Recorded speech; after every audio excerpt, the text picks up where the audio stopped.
My name is Kristen O'Keefe Aptowitz, and this is A Balladeer's Journey. So in the last episode, we talked about my fascination with the Christiana riot, and I read 6 books on the topic, became obsessed with it, and wondered why it never broke through the mainstream. But when I looked at those books again through the eyes of a storyteller, I began to understand what the issue might be. All the books essentially told 2 separate stories.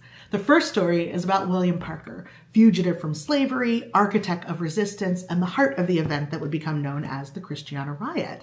But when he evades arrest and escapes, the rest of the book would continue on with the trial that happened after the Christiana riot, and that focused on a man named Cassner Hanaway. He was a white man who arrived on the scene of the standoff, and despite having no background with abolition or abolitionist activities, refused to bow to injustice.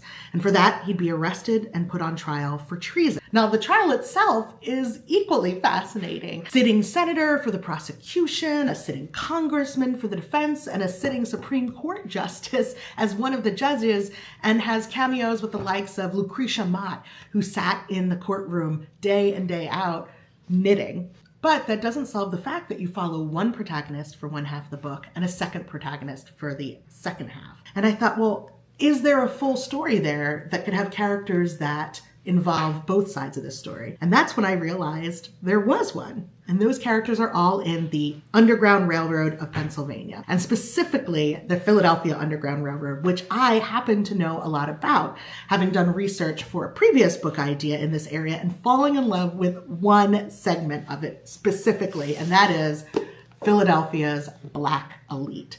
See, in the 1800s, Philadelphia had a city within a city, a Black metropolis, which was populated by middle and upper class Black professionals. These men and women helped build parallel organizations of support for their community, helped fugitives fleeing bondage, and pushed for systematic change on the federal and local level for Black civil rights and the abolition of slavery. They were men like James Forten, his daughter Harriet Forten Purvis, and her husband Robert Purvis. In fact, the activities of this community were so fascinating, even during their time, they created a guidebook towards it. So I knew that there were intersections between the work that William Parker was doing and the work that these individuals were doing. And certainly when the trial came to Philadelphia, these same individuals aided Cassner Hanaway and fought for change. I thought, for the first time, I think there is a book here.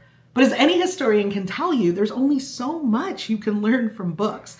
And that will be the subject of my next episode when I go off to Christiana.